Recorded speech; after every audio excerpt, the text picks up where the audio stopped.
Okay, and welcome to the Franchise Freedom Podcast. I'm your host, Giuseppe Grammatico, your franchise guide, and today we have my buddy, Michelle Olivier. We were actually on each other's shows not too long ago.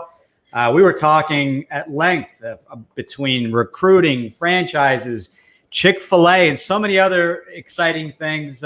Food always comes up on my shows, either before or after. Not sure why. Noticing a trend there, but Michelle, welcome to the show. Hey, thanks so much for having me, Giuseppe. It was so much fun having you on my show. So I'm excited to get to have another fun conversation with you. And yeah, I'm always down for talking about food. Are you kidding me? Yes, absolutely. I am a foodie as well. And an interesting fact, I've never shared this, but a friend of mine just opened up a restaurant here in town and named has a menu item named after us called the Grammatico. It's a pizza on his menu. So I thought that was when someone asked for an interesting fact, I'm like, that's a good interesting fact. But obviously there's the follow-up question of what's on the Grammatico. Well, it's a vegetarian pie because my wife's vegetarian. So I know that's not everyone's that, but it's a vegetable pie. So it's been actually a pretty popular hit. It's a barbecue restaurant, but a lot of vegetarians, someone goes in, one's a vegetarian. So it's the perfect option. So I love that you blamed the fact that it's vegetarian on your wife, like quite soundly, like it's all vegetables and that's not on me. It's totally her. I see how you've done. You just thrown around into that vest. Well, like if it was mine, it would have been amazing and covered in meat. But Well, to be honest, I'm the one that converted her to becoming a vegetarian. I just didn't last as long. So she continued and I fell off. I'm a part-time vegetarian, but anyway, too much information about me. Always learn something new. So Michelle, tell us, we had an awesome time. That's why I wanted you on the show. Tell us a little bit about your business, but even before that, how did you get into the business, into career coaching and counseling that you're doing right now? So I started out in HR. And I immigrated to the UK. And when I did, I was applying for HR jobs.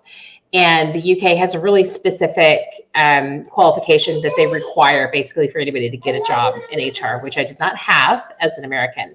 So I was applying for jobs in recruitment thinking, recruitment is part of an HR function. That'll be fine. And I didn't understand when they kept saying things to me like, what is your sales technique? I'm like, I don't know. I don't sell shit. What? Right. Anyway, from an HR perspective, blah, blah, blah, blah, blah, blah. And somehow I still managed to convince people to hire me. And I wound up in recruitment for a long time. I made a lot of money. And then I decided that it was awful selling human beings, that did not feel good.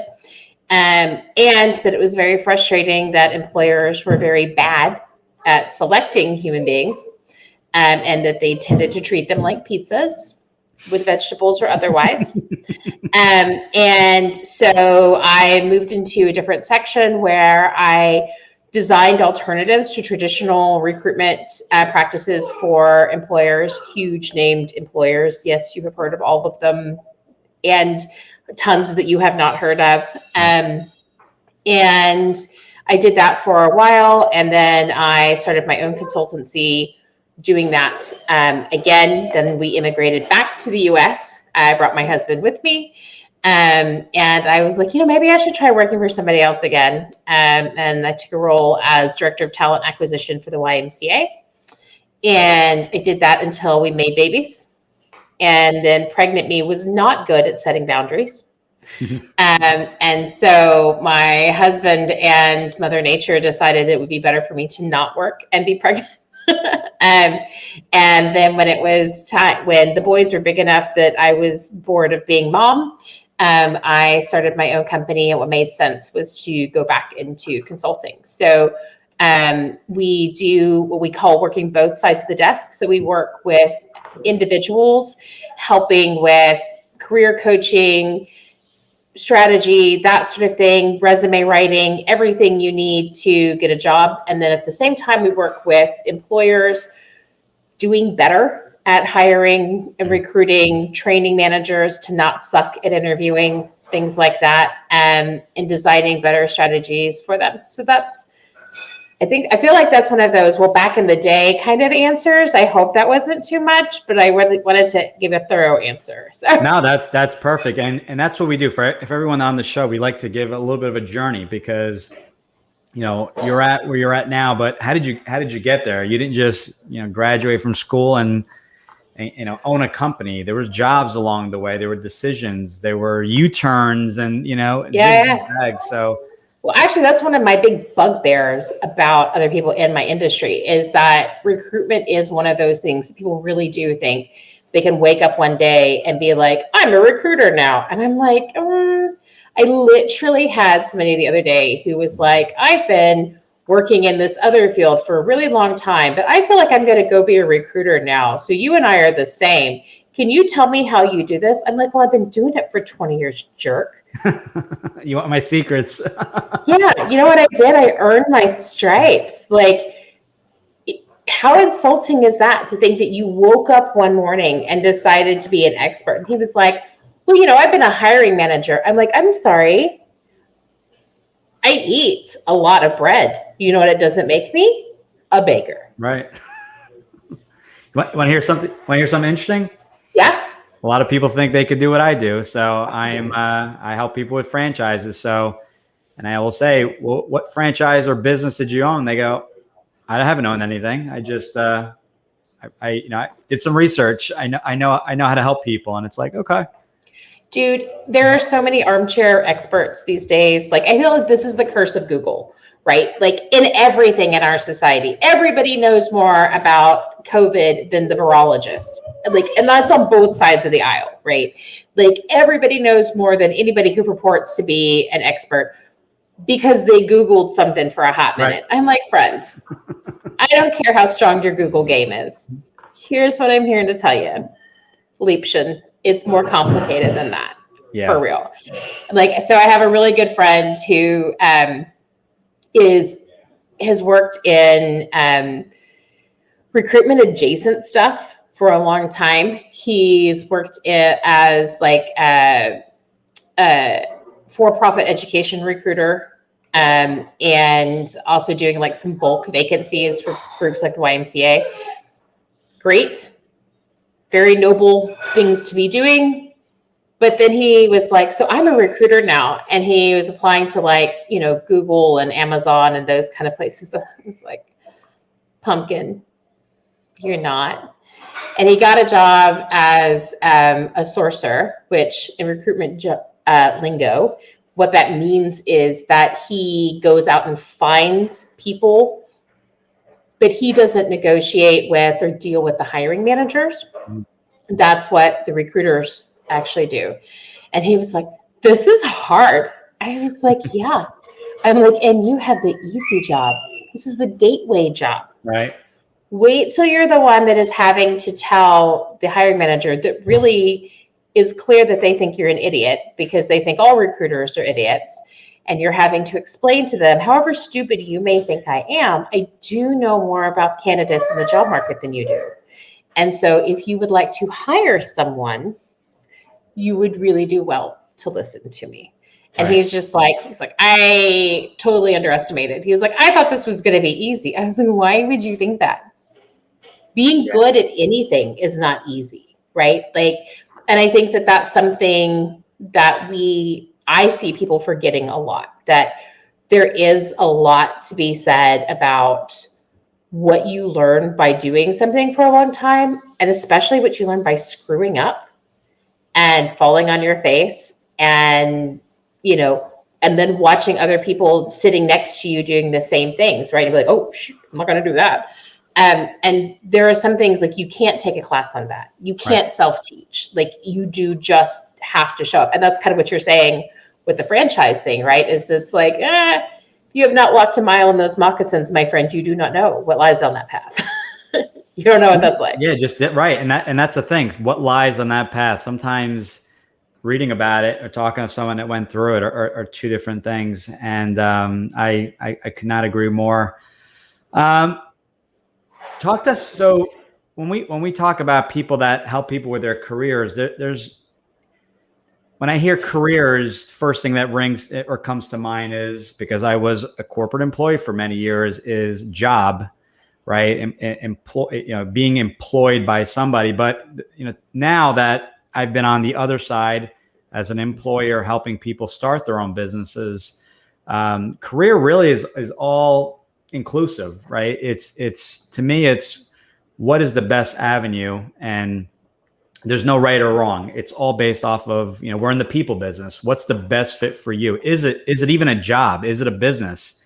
People come to you. I know we spoke a few weeks ago, and I'm helping an individual that you've worked with in the past. And I work with people as well that say, Giuseppe, I want to buy a franchise, to find out maybe they don't have the financials, or they're really just not happy with their job. So they think the grass is always greener. So talk to us about what is really career helping with someone's career. Is it all inclusive? How do you help someone that's in a business you don't understand, or that maybe the right fit is a business? Like how does that work?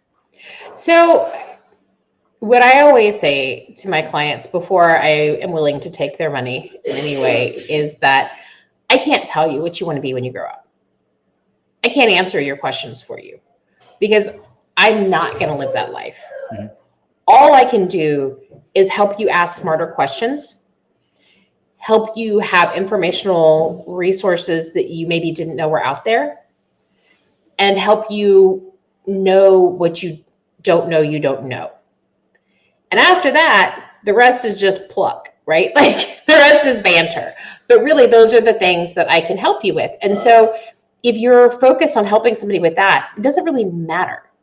I don't need to know that much about your industry. If it is something that is like way outside, like I know if somebody came to me and they're like, I'm really into animal husbandry and I have been a top cow person for, maker for a long time, and I have questions, I'd be like, oh, friend, I know so little about your industry. I don't think I could be helpful.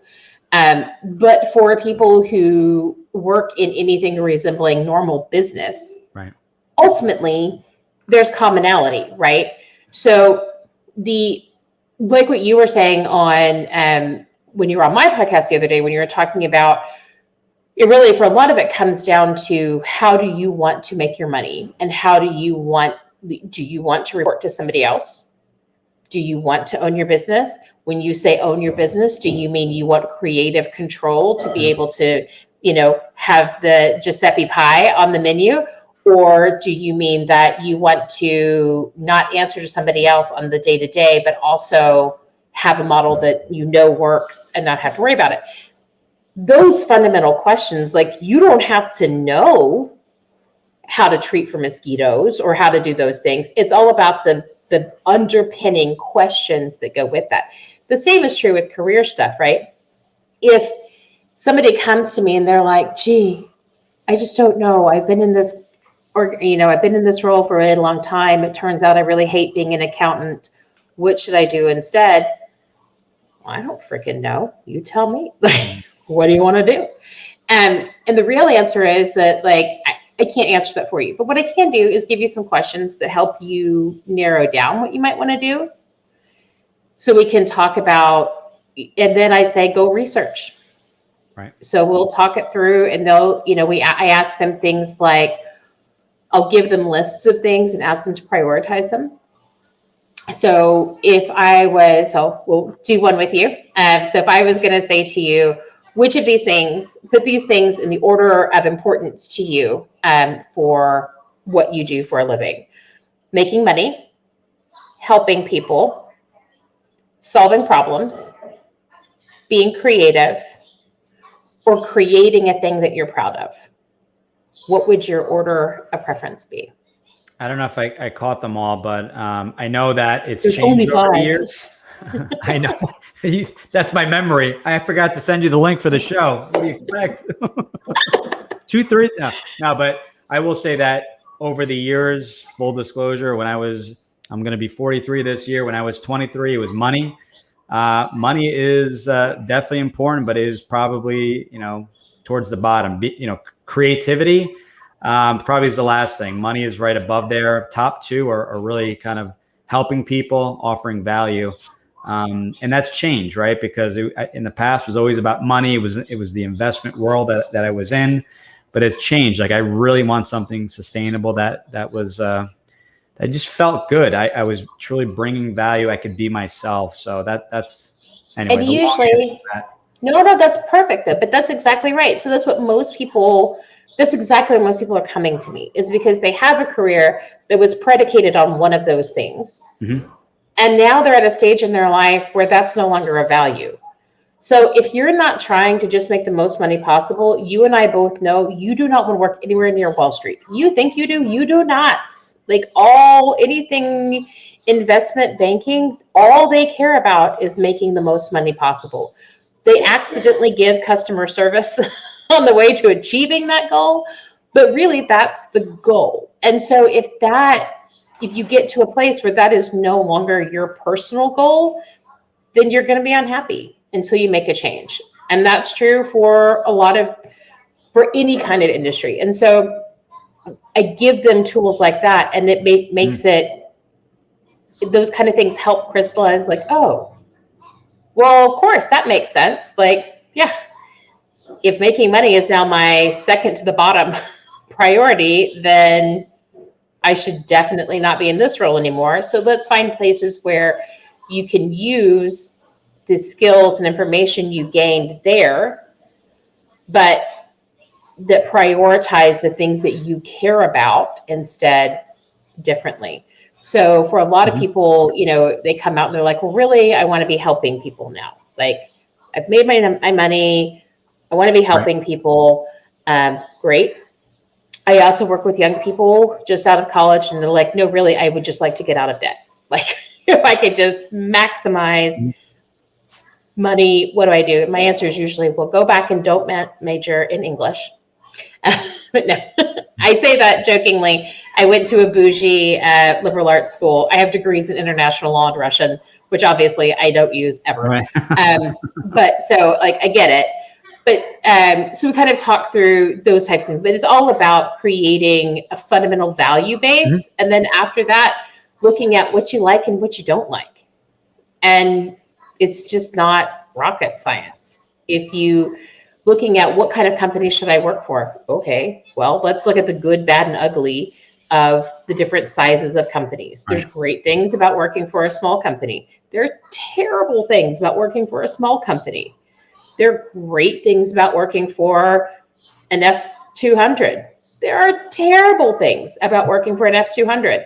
And depending on what your priority and preference is going to drive some of that. Yeah, I absolutely. So you're essentially guiding someone through the process, arming them with the questions. But on the flip side, because we're in similar roles, we're asking a lot of the whys. I want to make more money. Why? To find out. To your point, I'm in college. I'm in debt from college, and that number. Not for you. That's the thing. You have to put everything in perspective, right? So it may seem like a huge amount when fast forward 5 years, I wasn't too bad. I didn't have to rush and pay that back and then figure out the next step. What is going to be sustainable? Where am I going to be happier? And I felt like I didn't ask those questions, or maybe I didn't have those people in my life, but certain things maybe would have been, not that there were regrets, but certain decisions would have made a little bit differently. I totally wish I had somebody like that way earlier on. And that's, I think, one of the things that's really hard is that, and this, I'm sure you have the same thing, is that by the time people get to me, they've wasted a lot of time, a lot of money, and they're really frustrated. That's especially true with our resume writing service. It's probably the biggest place for that. And it breaks my heart over and over again that there are people who, by the time they come to us and they're like, I don't know why I'm not getting a job. I'm like, well, your resume is terrible. So that's going to be 90% of your problem. But at that point, they've now been out of work for 8 months. They don't have savings anymore. And they're like, oh my God, you want to charge how much? I'm like, yeah, because my kids like to eat. So, like, this is not a free service I'm offering. I'm not a charity. I am a business. But you're doing it all. That's not, you're not just, I mean, a resume, anyone can create a basic resume, but you have to learn about the person, right? So meaning, I'm saying like you really, in order to do a good job on a resume is what I meant to say. Someone really has to get to know the person, what their ambitions are, because there's different industries, different ways of wording things, cover letters and things like that. So not just sending it out to anyone to just, brighten it up, add some experience on there. So I think to get the most value, you need to work with someone like yourself that can help you from figuring it out to the resume, to the cover letters, right? I mean, what don't you handle? Sounds like you handle everything aside from finding the job as a recruiter would, right? Or are you actually helping them? I'm a recruiter, but I don't, because I am an active recruiter, people ask me all the time. And what I would say about that is I have been in recruitment for over 20 years. Mm-hmm. And I have known organizations and individuals who took people's money as a job placement group, where senior level people would go in and say, here's my thing, my information, go find me a job, right. Take the job search process away from me. And I have seen people pay a lot of money to those. I have never known anybody to get so much as an interview from 90% of those.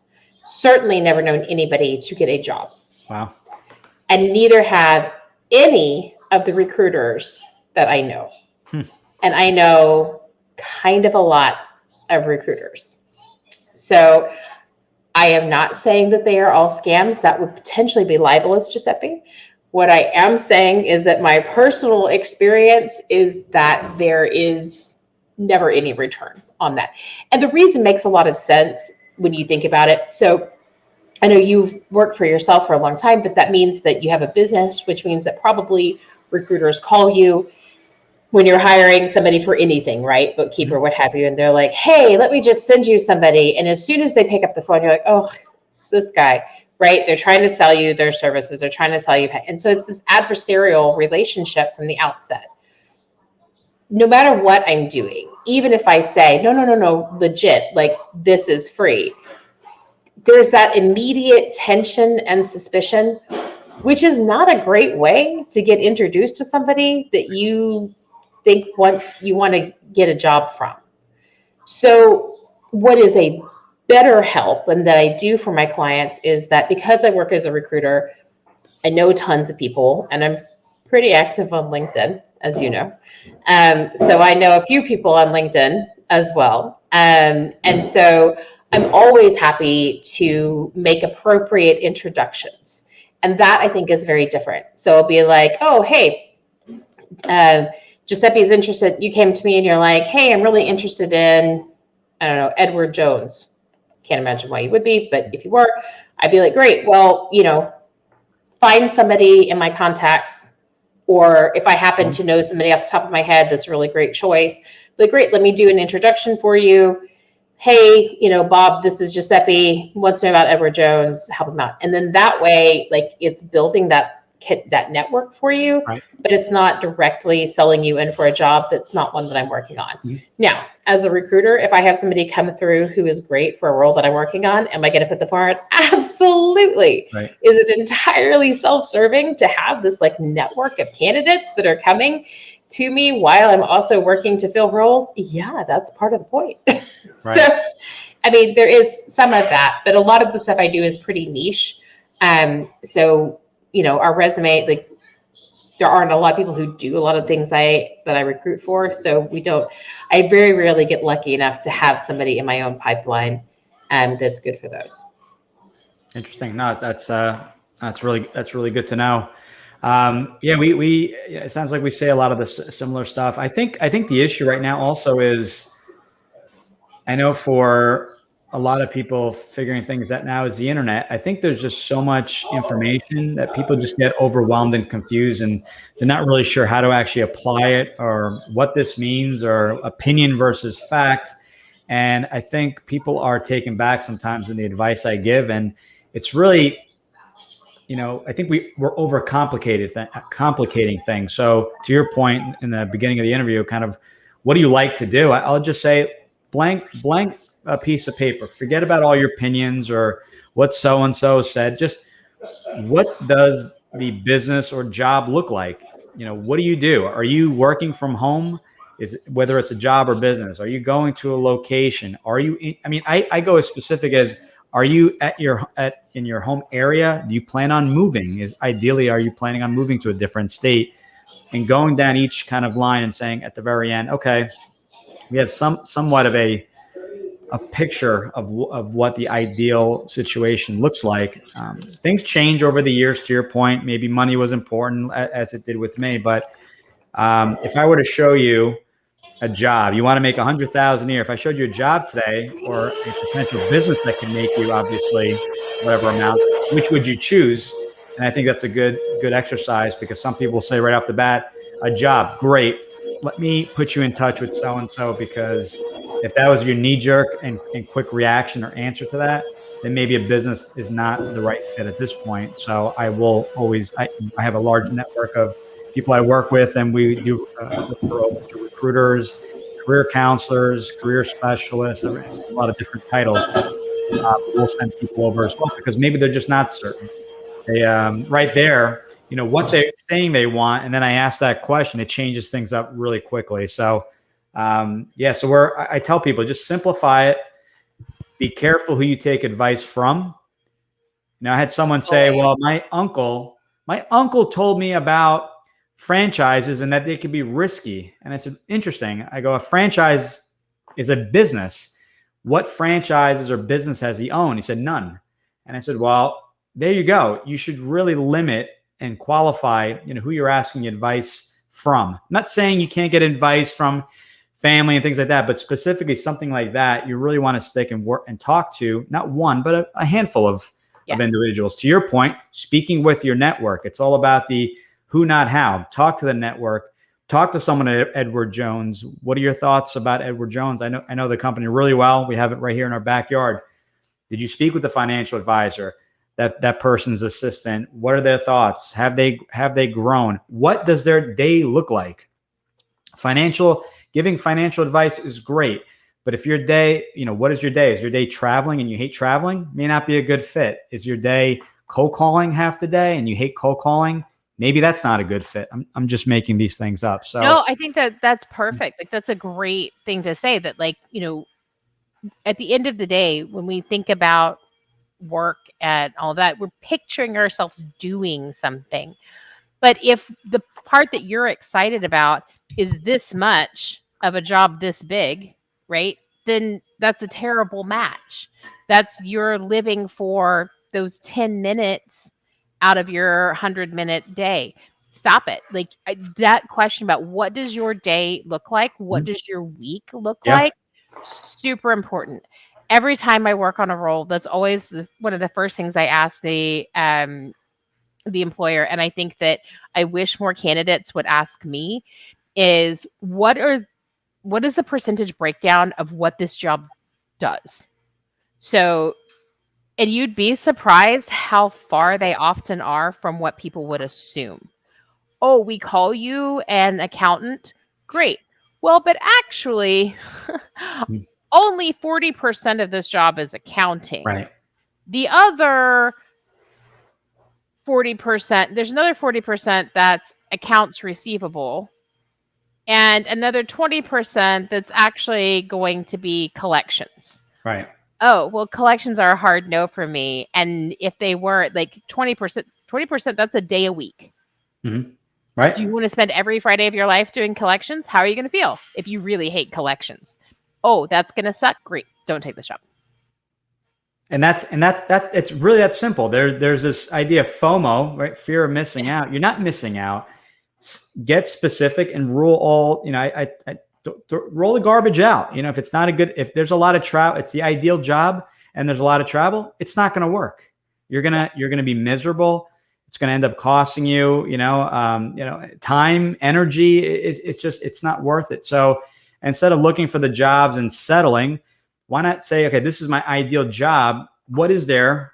What business, what job is there that meets my ideal job? Create, just get a blank piece of paper, draw it out. And maybe they don't know. That's where they come to you and say, Michelle, I need help. Does this job exist where I work 9 to 5, no nights and weekends, and I can work from home. And yes, you're narrowing the search. Yes, there's not going to be 1,000 companies. Maybe it's 5 companies in your area. That's great. We've made progress, and then we can narrow down to 1. But I think that's great advice. It's really not that difficult.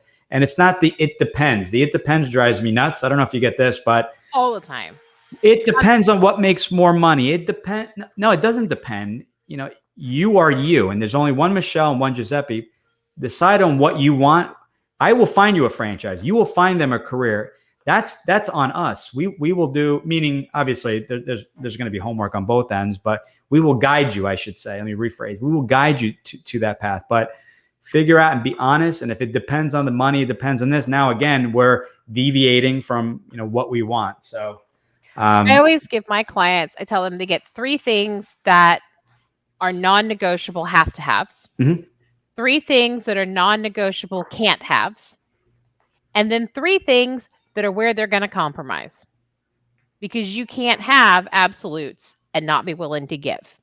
So, okay, your non-negotiable is it has to be remote, and it has to be Monday through Friday, 9 to 5, and it has to be something where you have a lot of autonomy. Great.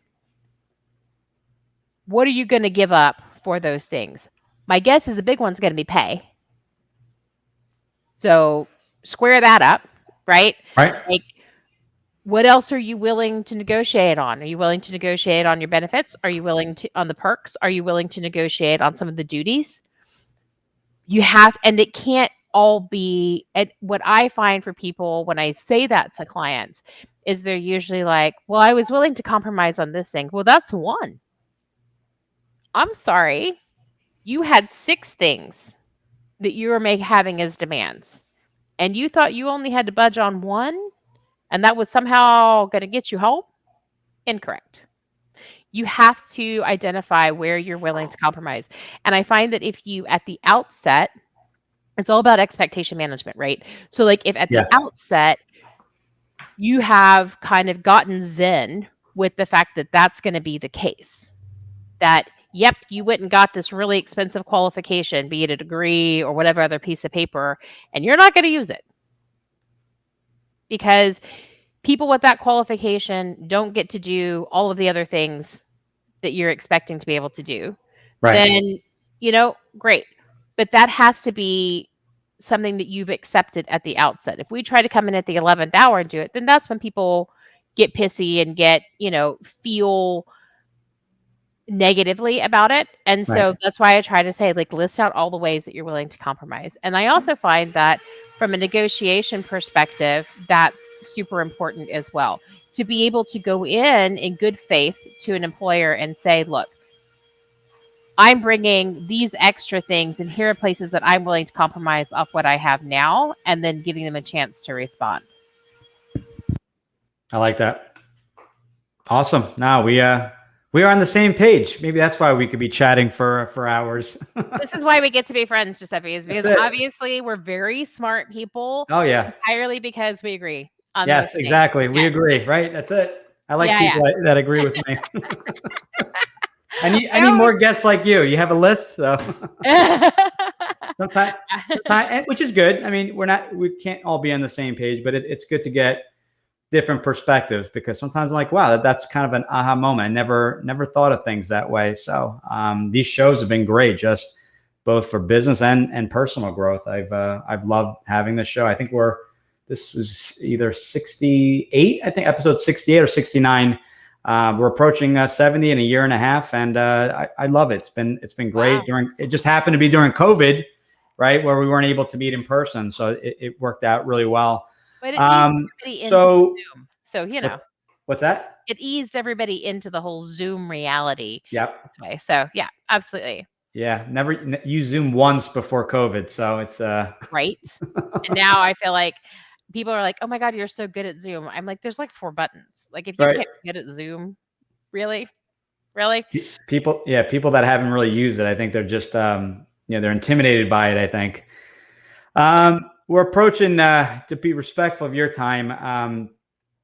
So someone is not sure they're in that kind of maybe career trend. Maybe they're just getting out of college, or maybe they're in career transition. They're just not happy where they're at. So, who should be contacting you? Where is that? Should they email you? Should they go to your website? What's the best way, and who should reach out to you?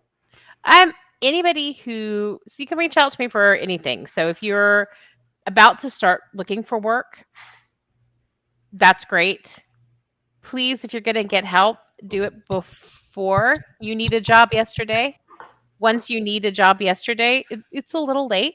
Right. Same thing with you, right? I'm sure you have people who come to you and you're like, right, I quit my job, but I'm going to have a franchise. And you're like, whoa. We have. How are you going to pay your rent for the Right. 3 months that it's going to take to even start setting up, let alone how long it's going to take to actually make money after that? So, yeah, I would say people really underestimate what the lead time can be to getting sort of your ducks in a row. Right. And the further you are now from where you want to be with your next role, the longer that lead time is going to be, which when somebody says it that way sounds really freaking obvious, but people, for some reason, that does not compute. They still show up and they're like, I've been thinking about this for 6 months, and now tomorrow I want to go apply for this job. Can I have a resume and some coaching? No, that's not how, That's not how any of this works. Right. It all takes more time than that. So I would say anybody who is currently not happy with where they are, who thinks they might want a change, is a great person to reach out. And then also any businesses that are struggling to recruit and hate agencies as much as I do. They're also great people to reach out, because we don't work like an agency. We don't do contingency.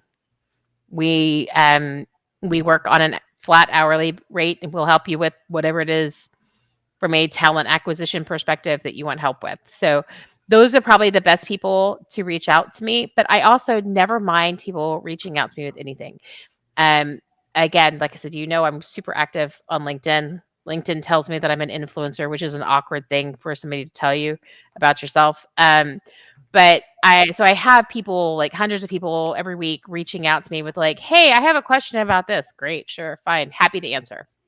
So I'm happy for people to reach out to me there, ask questions about stuff in their job search, stuff in the market, any of that. And then otherwise, they can always find all of our services on the website. Like transparency is super important to us. So all of our rates are published up front. You never have to question or wonder, or this is not a negotiation. We have a fair price, and that's what the price is. So yeah, we try to make it as user-friendly as possible. I'm going to add all this to the show notes, but just for if someone's listening in, what is your website, and can they contact you directly from there? Sure. Yep, it's www.o&hconsulting.com. Perfect. So they can contact you there. There's also the podcast. Is that on the website as well? The podcast is on the website. Podcast is on YouTube, and obviously you know that because you are now on YouTube, as well as wherever people podcast. The podcast is Hey, I Want Your Job. And if they just search for you, they will find last week's episode, which, can I just tell you, I think that our episode may have caused the most controversy to date in my personal life of any of the podcast. Giuseppe. So the people in my personal world have very strong politics that do not align with a certain chicken purveyor, for whom I may have expressed a deep, a profound love of on the podcast. What the heck did we say? We didn't even say anything that controversial. But then, like, all of a sudden, all these people are like, I did not know that there were those kind of options with regards to franchises. And I'm like, why are you acting all accusatory? I haven't been hiding this information from you. Right. I didn't know. Giuseppe schooled me. That was the whole idea. Like, right. It was cool. But yeah, my business coach was like, I'm like, Michael, you can talk to Giuseppe about it. Like, I just work here. So no, it has been fascinating so much more like, and I've had way more controversial guests, like actively controversial guests, right? Like political machinators, NRA advocates, like actively controversial people. And yet, Interesting. you Yeah, you lean never back, know. my friend. Well, listen, I really appreciate you being on the show. I want to make sure I have everything on the show notes. So if there's anything we didn't have on there, I'll have you review it. So any links and anything like that you find helpful for everyone, just maybe beginning the journey, not ready to speak with you. Sounds like the site is the way to go. But Yeah. Michelle, thank you very, very much. It's been a pleasure. It's been fun as always, and looking forward to speaking again very soon. Thanks, Giuseppe. It was a blast. Thank you. All right, bye bye.